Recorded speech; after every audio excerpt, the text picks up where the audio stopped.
Welcome back to Energetically You, where we talk all things optimal wellness, abundant mindset, and wellpreneurship. I'm your host, Megan Swan, a wellness, mindset, and integrated wellness business coach and the founder of the Sustainable Integrated Wellness Approach. I work with high-performance women, helping them thread more wellness into their lifestyle so that it becomes a way of life and not a check mark on their to-do list. I love designing custom approachable wellness lifestyles and strategies because, let's face it, there is no one size fits all wellness.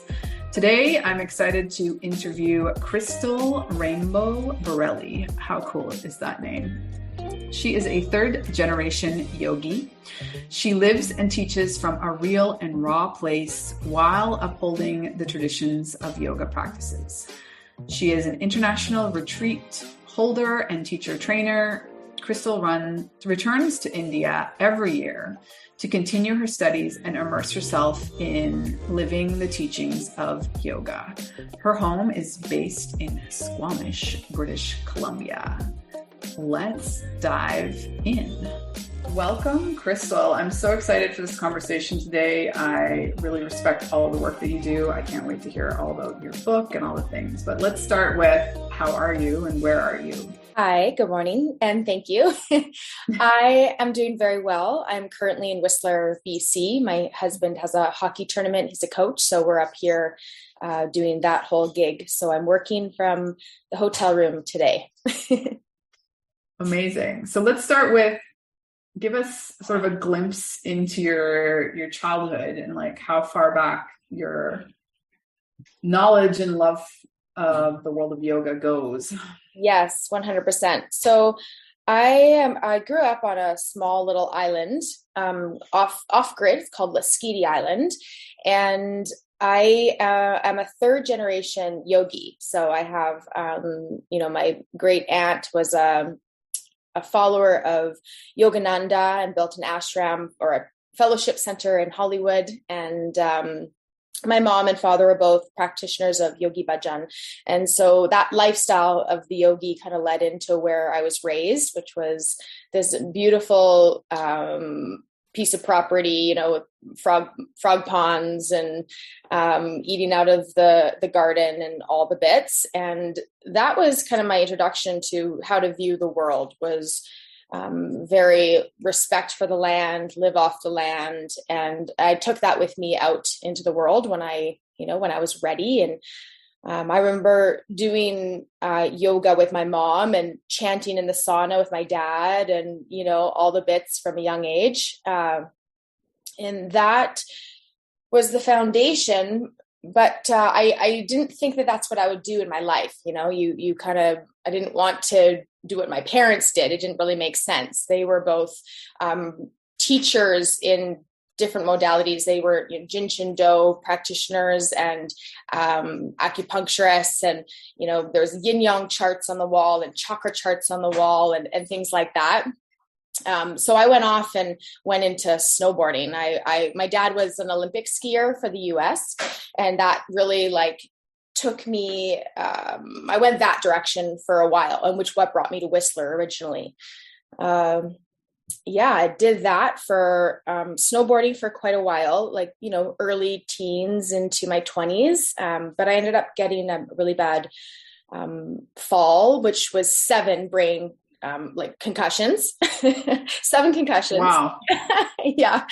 I'm laughing, I think maybe because it's uncomfortable.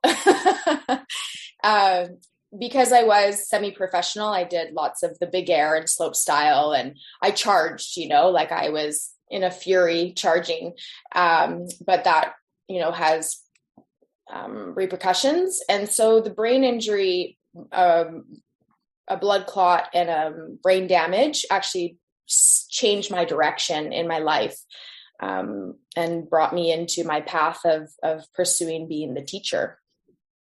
All right. Well, I want to dive into the injury and that experience. But first, did you see any common threads between snowboarding and yoga and all sort of you were building on philosophy or skills, or for you it was like, no, I'm completely going to go do something that is not what my parents are doing? Yeah. So not really in the moment. I think, in the moment I was really good at, this is where yoga kind of ties in. I could see the course, the snowboard course, the big air, it's a bunch of jumps and things. I could see the course and I would envision myself doing the jumps. And so I was kind of, I guess I was in it's a little bit of a meditation, because I was looking at this and being like, okay, that's what I need to do there. And I would envision myself landing. I would envision myself on the podium with the medal and all the things. And so that was really the only part that I feel was connected back to yoga. I learned at a young age that you could ask the universe for anything and the universe will provide. Sometimes it's not what you expect it to be, but you're not supposed to deny it. You have to accept, and be very clear on what you're asking for. That's a big other message there. But so I would envision the course and be calm through it. And I think it was very ego driven, that part of my life. I was definitely driven by the ego, that part. Yeah. Mm-hmm. Mm-hmm. So continuing with your philosophy of you be careful of how and what you ask for. Mm-hmm. Are you at this point, how many years ago was this injury, first of all? This was, I think I was 23 years old, and I'm going to be 43 in like a month or so. So it was 20 years ago.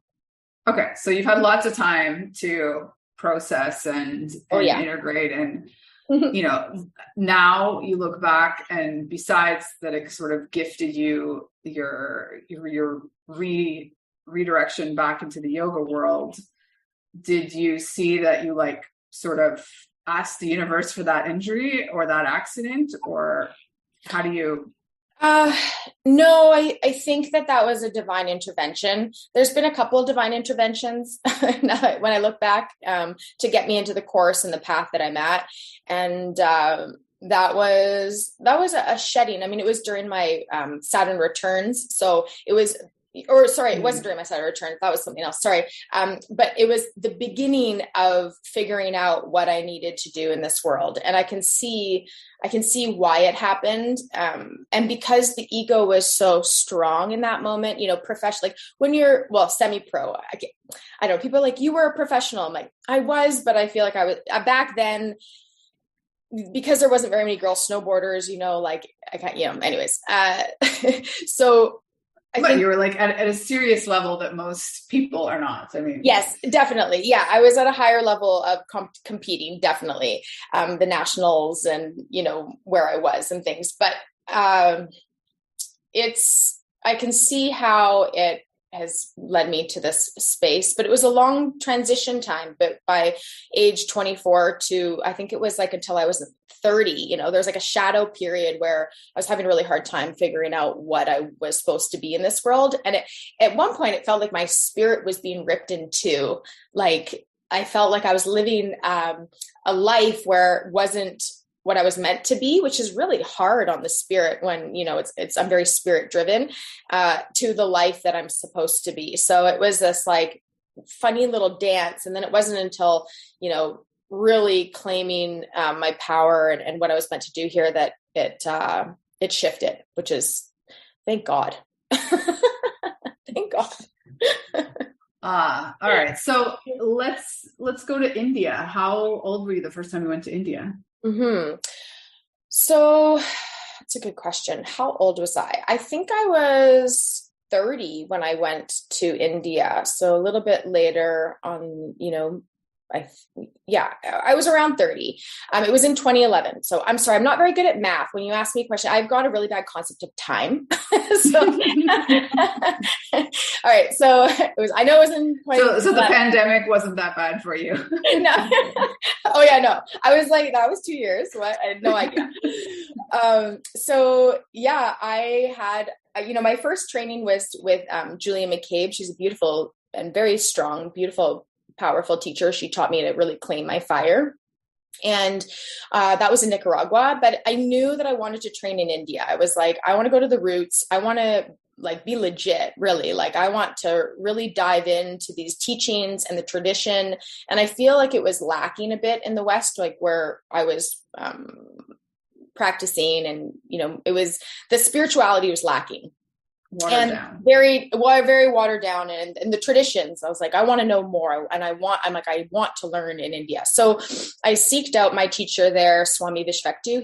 He owns the Akhanda Yoga, or the World Conscious Yoga family, and he's up in Rishikesh there. So I ventured off and went and lived there for a couple months, or month and a half or something like that, in up north in Rishikesh, and just fell in love with it. And that began the journey of going every year, sometimes twice a year, to study with him. And then also to bring groups of people there for them to experience, the magic. You're living the practice there. You're living yoga. There's temples and spirituality everywhere. There's, like everything in India, up north anyways, in Rishikesh is, the morning, the wind comes through the Himalayan mountains, and it's said to be the breath of Shiva to cleanse out the town before the day begins, every morning at like 7:30. And the area is called Tapovan, which is the forest of the yogis. And so it's very, it's like you're stepping into the story there. It's really beautiful. Mm-hmm. I love that description. So sort of higher bird's eye view, like what else has India taught you? Maybe not so directly in terms of my teacher. Traditions. What has he taught me? No, the country, of being the experience of it, because you've been many, many times, no? Yes, very many times. What I love about India is that it's organized chaos.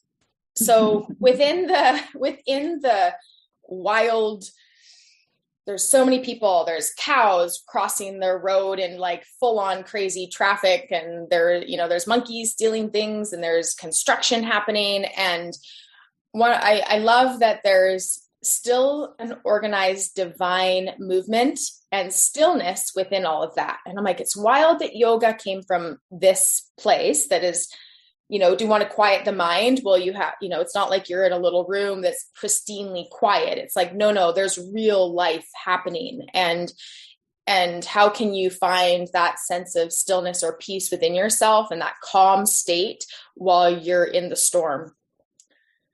Yeah. And it's wild. It's so true. I've only been once, but for me, what really stuck out to me was, the vibrance of color and incredible aromas, but almost simultaneously mixed with chaos and garbage and like it all just being at the same time. And the experience of it being, incense and shit at the same time.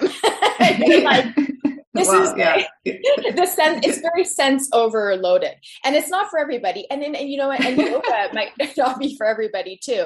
I always say it's like, it takes a unique person to really, and a seeker, I guess, like a deep seeker. Like it's not I wouldn't take anyone to India. Like there's people like, I want to come. And I'm like, I don't know if that's a good idea.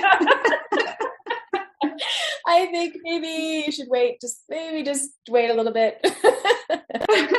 Of course, everyone's welcome, but and beautiful about that too is that you have to really let go there. Like we grip where we are here in the West. Like it has to be this way. Things are on time, and it's very like rigid, I would say. And there, I really appreciate the just go with the flow, or parigraha, like just let it go, and it is what it is. Like, why do we have to be so controlling around it the way it has to be? And there it's really got to surrender. It's a lot of surrendering. Yeah. I had my teacher, I really wanted to learn the harmonium, and he was my teacher had a musician come and teach us. And he was there to be on Tuesdays at like 4:00. And I'm like, great. I'm so excited to learn the harmonium. Which I did. That little like box thing that it has a bellow and so it's really good for chanting. And so I lead a lot of those. I learned, but not from that moment. So he was like, okay, my teacher's coming at 4 and you'll be downstairs in the hall. And I was like, okay, great. So I got there early, of course. And I waited about, 45 minutes and the teacher didn't show up. So I go to my teacher, Vishva, and I said, he didn't come. Like, is he coming? And he's like, oh no, maybe next week. Hari Om. I was like, Hari Om, like I want to learn. So I arrive next week and I'm early, and again, the teacher doesn't show up, and I go to Vishva. I'm like, he didn't show up again. He's like, oh, Hari Om, maybe next week.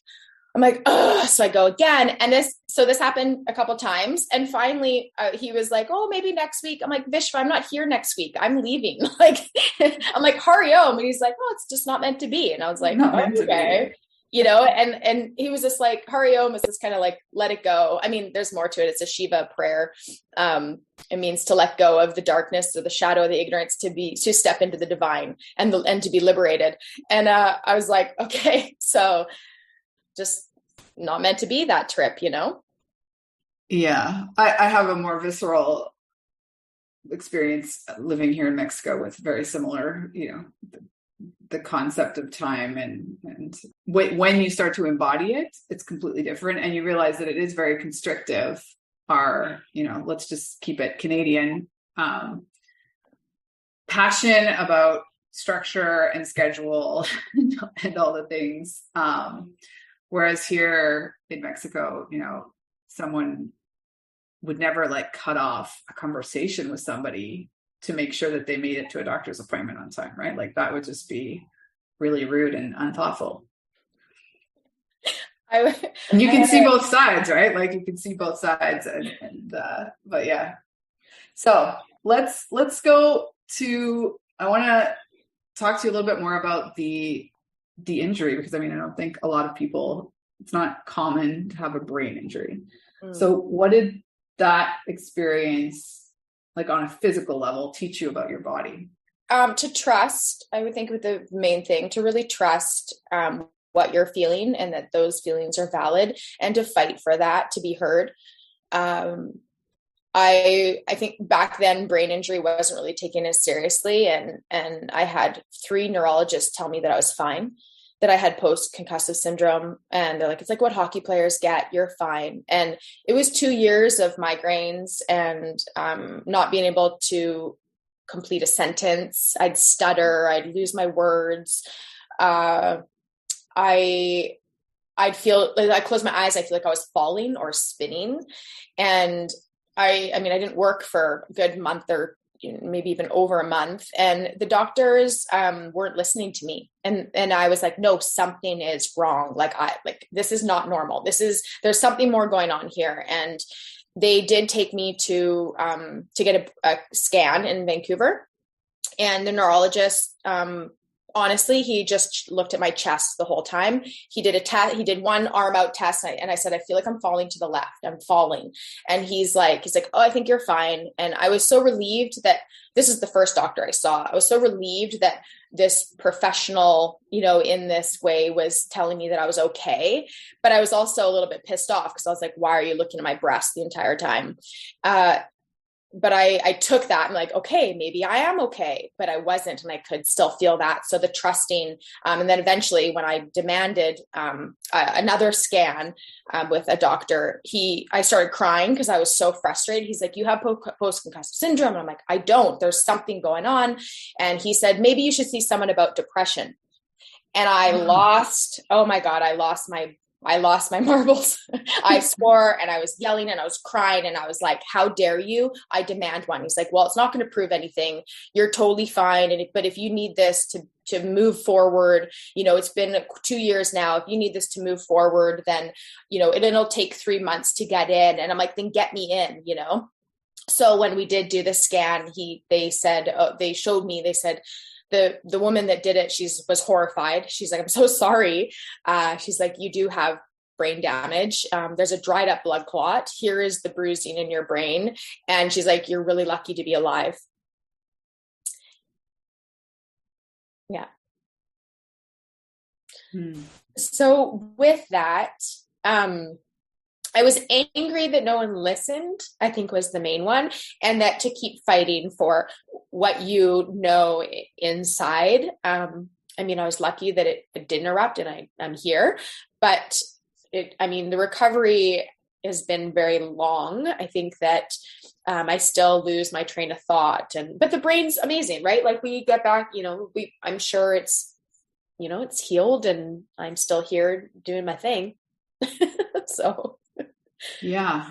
So just to be clear, all that happened within the Canadian system, it sounds like, Yeah. the way you tell it. Yeah. Yeah. So, Actually, I mean, the good and the bad of quote unquote universal healthcare is, they're always looking to minimize versus the good and bad of something like the American system where they're like happy to run tests because they're charging you, right? right. Yeah. I mean, I've actually I moved to Whistler when I was 18 years old, and I was here for 20 years. And I was always really surprised at the doctors here. There's been so many misdiagnoses of being like, oh, you have a sprained ankle. And then next thing you know, my friend's getting surgery on his ankle because the ankle's broken and he needs bolts and things like that. Like, so that's one of so many stories. And I've always been surprised, like for a world-class ski resort, I've actually been really surprised that the medical system was not as probably fine-tuned as it should be. And I know a lot of doctors here that are awesome. I mean, they're great, right? But there's a lot of situations that have been misdiagnosed, and unfortunately have cost people a lot more injury or long-term discomfort than necessary. Yeah. Well, I mean, I think it's a big theme that, I talk a lot with my clients about, and I love how you opened it with, trusting in your instincts, and, if you want to find a second opinion, getting that second opinion, and knowing, like, my, my dear husband is a surgeon, and, they're humans and they also have things going on in their lives. And, not every doctor has a perfect day every day either. So it's not 100%. like a misdiagnosis is not necessarily to say that an individual doctor isn't a good doctor. It's just, there's just so much going on in the system. Yeah, absolutely.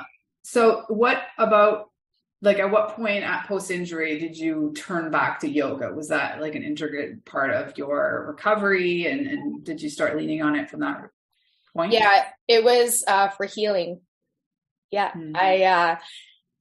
Because I went home for a while and did a course with my dad, being a Jinshin-Do practitioner, which is, as I mentioned, is acupressure instead of acupressure. So it has the same idea of energy healing. So I went back and did a training with him, and really realized how even in meditation, the darkness scared me. It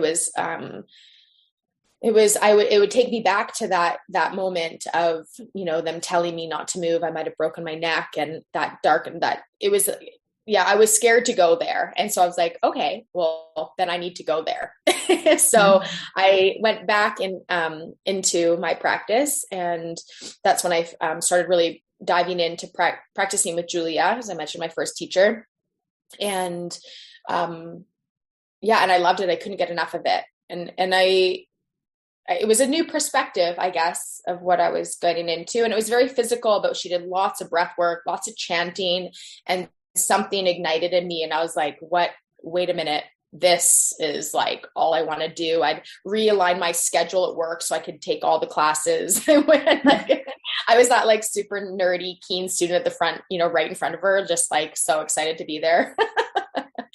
And then, but I didn't know I was going to be a teacher right away. I definitely fell in love with practice again and healing. And then it came to the point where I was working in the bar in Whistler, and that's where I really was feeling that pull of my spirit. I was living two different realities, like, at night dressing up and drinking a lot of Jack Daniels because I was so sad that I lost a part of myself of snowboarding, but then also this new something in me had been ignited. So I was like this pull. So I decided to go the total soul searching and went to Bali to figure out what my path was. And I came home within 3 weeks. I found it. I was like, oh, I'm going to be a teacher. And everyone thought I came home because I was sad or missing it. And no one could understand. They're asking my husband, they're like, wait, why is she coming home? Like, is she okay? He's like, no, she just wants to get started. Like, so I came back and started working one-on-one with my teacher until the training began in Nicaragua, and off we go. Yeah, that really resonates, that story. I mean, at the beginning of my yoga journey, I was also living, heavily drinking Thursday, Friday, Saturday, doing like back-to-back vinyasa flows Saturday and Sunday morning. Yeah. The poor people beside me were just like sweating out all of the alcohol. Totally. But yeah, eventually I look at, for me, I say that yoga was like my gateway drug into wellness. You know, it's like really the first thing that I started doing for myself that was healthy in that sense and spiritual. Like that was my entrance into any sort of spirituality. Mm-hmm. So tell us about the book and how long ago did you think to yourself, I'm going to write a book, and the journey to getting to the point where you are now? Yeah. So I never really thought I would write a book on what I wrote a book on. I mean, I was like, oh yeah, like I was like, oh, maybe I'll write a book on yoga sequencing or theming, because that wasn't really out there.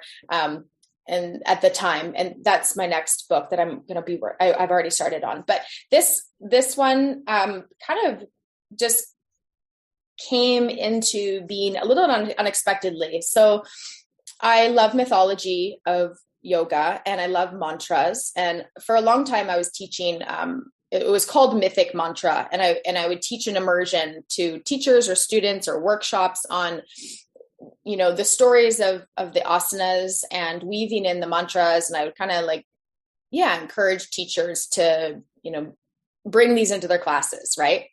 And how it's all connected, and really cool stories of the warriors and the gods and the sages, and, you know, and all the poses that are so connected to the ancient texts of yoga, from the Ramayana to the Gita to, you know, the Vedas. It's very, very interesting. And so with that, I was always giving recordings of the stories. I just, you know, I'd give them an audio version of it, because it was always passed down orally to me. And over time, I was like, oh, maybe I should write some of these stories down. And, you know, my experiences from India and the connections, you know, because there's, you know, we go to the ceremonies and there's a huge Hanuman kneeling, opening his heart, and he's got Ram and Sita, and the mantra Ram Ram Sita Ram is, you know, flowing through his veins, and that has a story to it. You know, it's not just a statue. There's like this really beautiful tale of how it got there.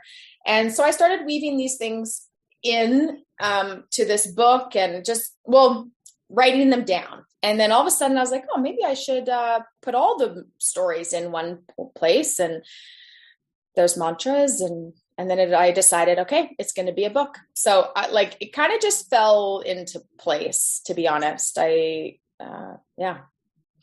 it's life stories, short life story intros into these beautiful tales, and then following up with conclusion, but also of mantras.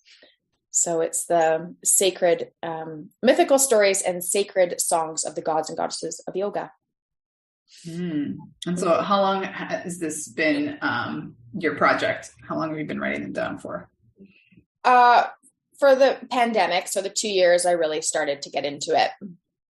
Yeah. And it's now I'm on the stage of it's done, it's complete, but I'm having a little bit of trouble with Amazon. They're being a little bit funny with getting it all there. I do have an author's copy, and it looks great. I'm really excited about it. And really, I wrote it originally for the teacher training that I'm holding, or that I'm teaching, the 300-hour teacher training. So it's really like a part of the textbooks that are going to help teachers to weave these stories and mantras into their classes. So holding a sense of tradition of where this practice came from, you know, like it started with Shiva, and let's bring that into the class.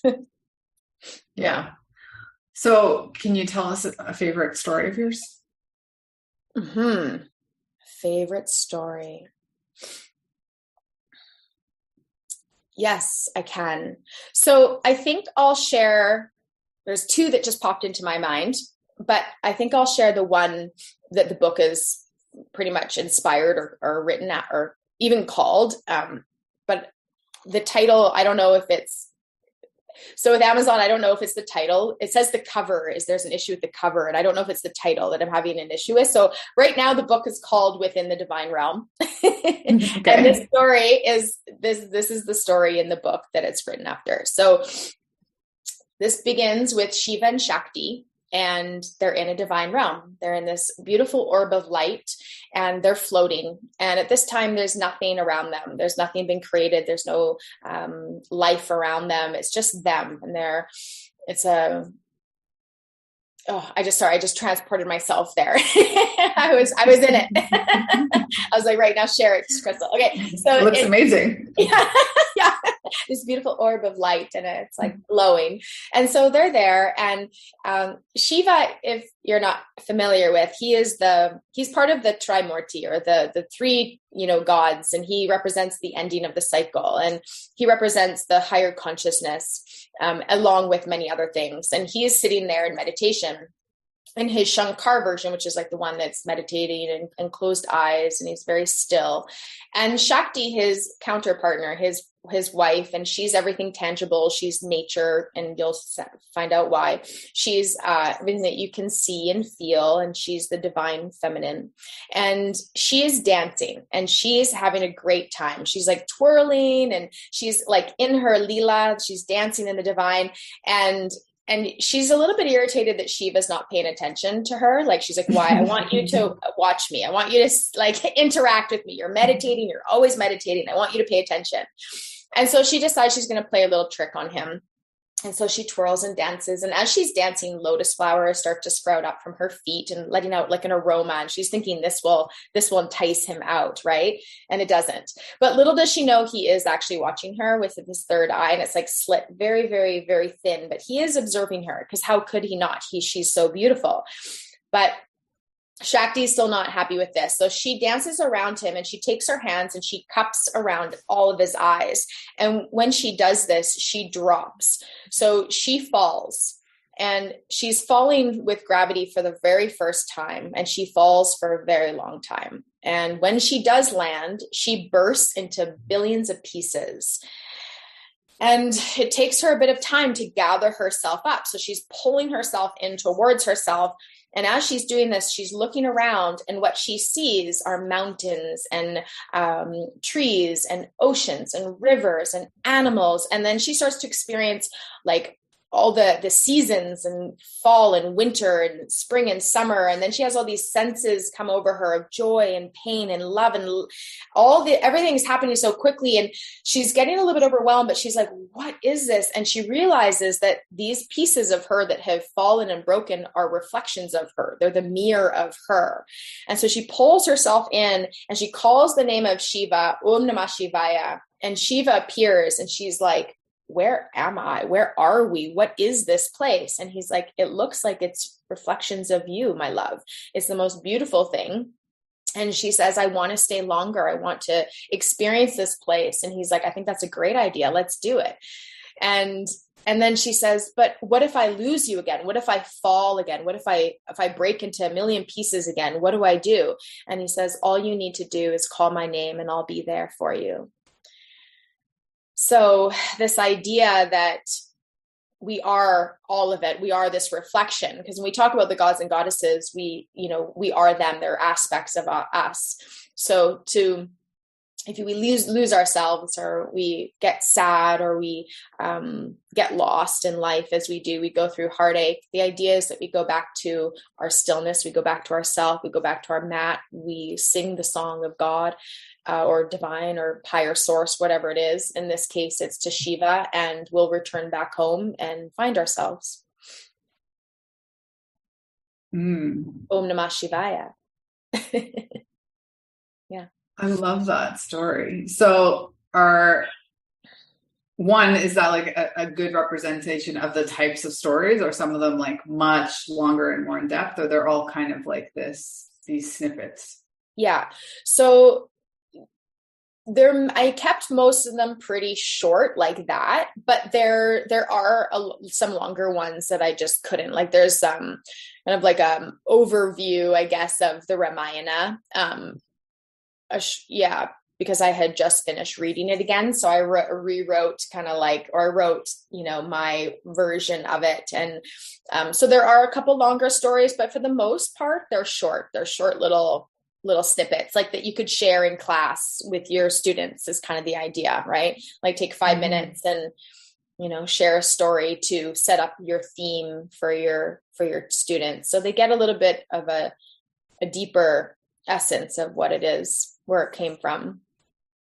Yeah. And can you share a little bit about your thoughts? Because I think, stories are such a big part of our humanity. And it's something that I feel like we're losing.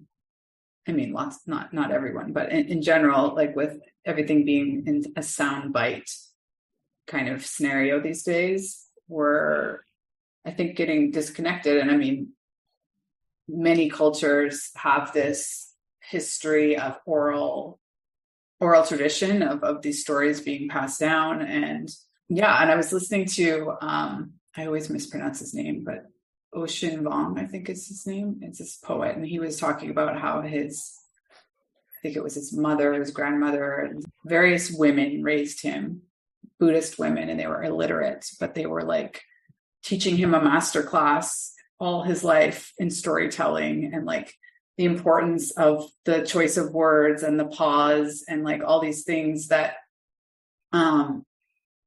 really, when you hear a story, it's something that it's so much easier to embody than sort of maybe when we just hear the theory, Yeah. I don't know if you wanted to comment on that.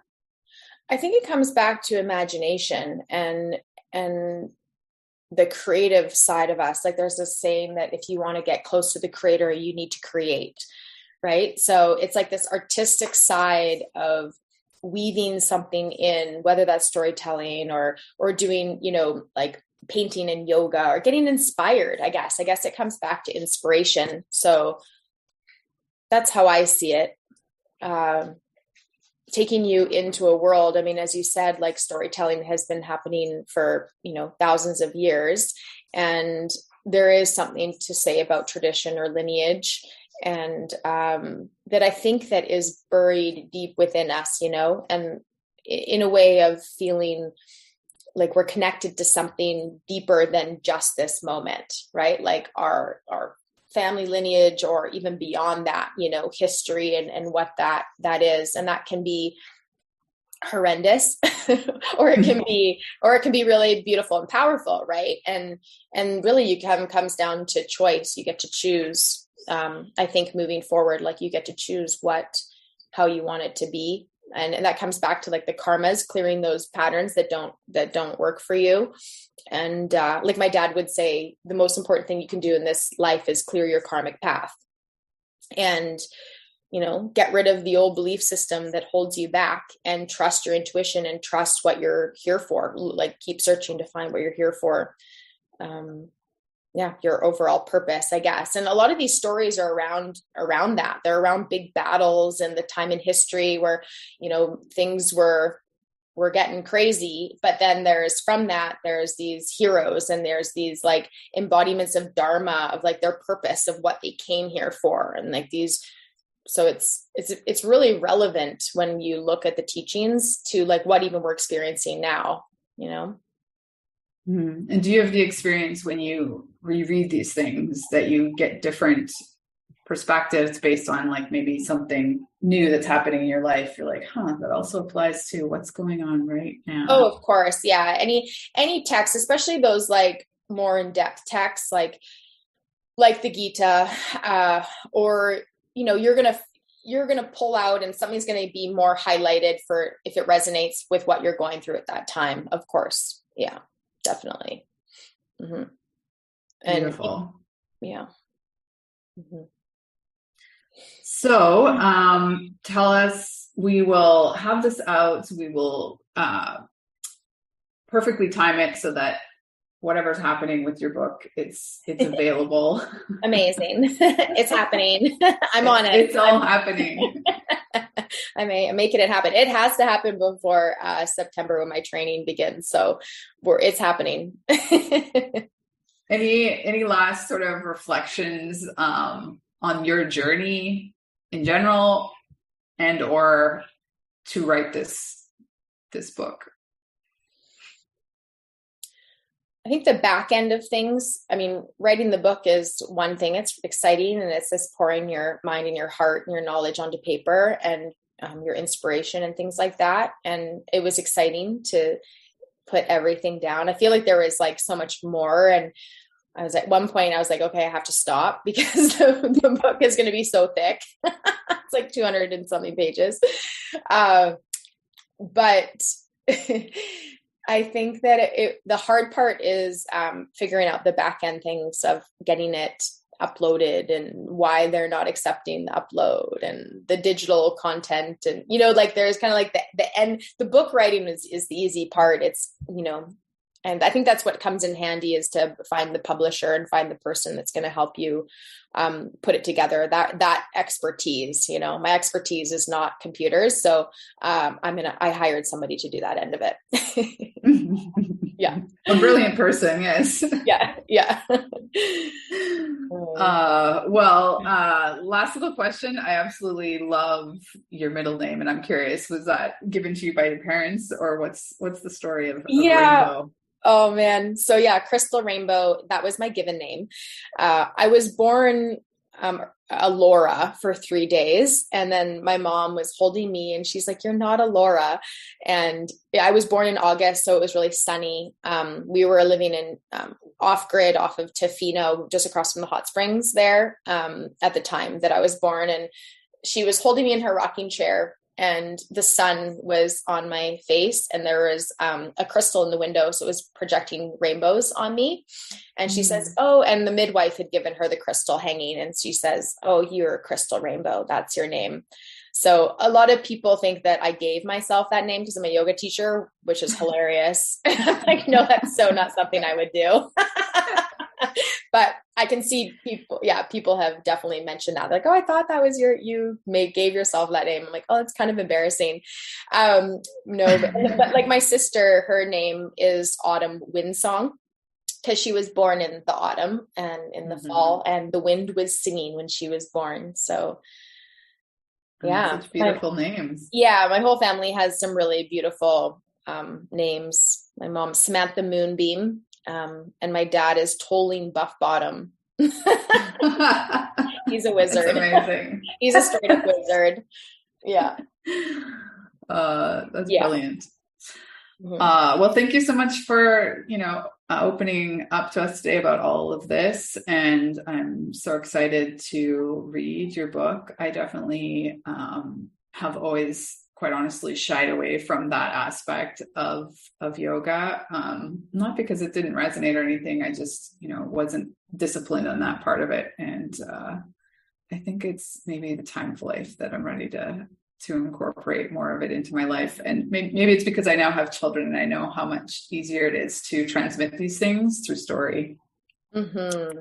Yeah. I mean, I think that it's not everyone's calling. That's not what I want to say, but even like in the very spiritual aspect of it, yoga the mystic or the, this style doesn't have to be for everybody. Like, as we talked about, like yoga can be just a physical healing for people. It can be just a meditation and it can be many things. And this is one aspect of those many things. It can be medicine in the way of the Ayurveda medicine. So this is just another branch of a very full tree of branches that can be explored. And it's the direction that I've gone that I just love, that I'm very passionate about. So I'm excited to share it with more people in the world. I think that there's many little gems in there and great quotes by the teachers and I love hip hop. So there's a lot of hip hop artist quotes. And of course, Rumi's in there and there,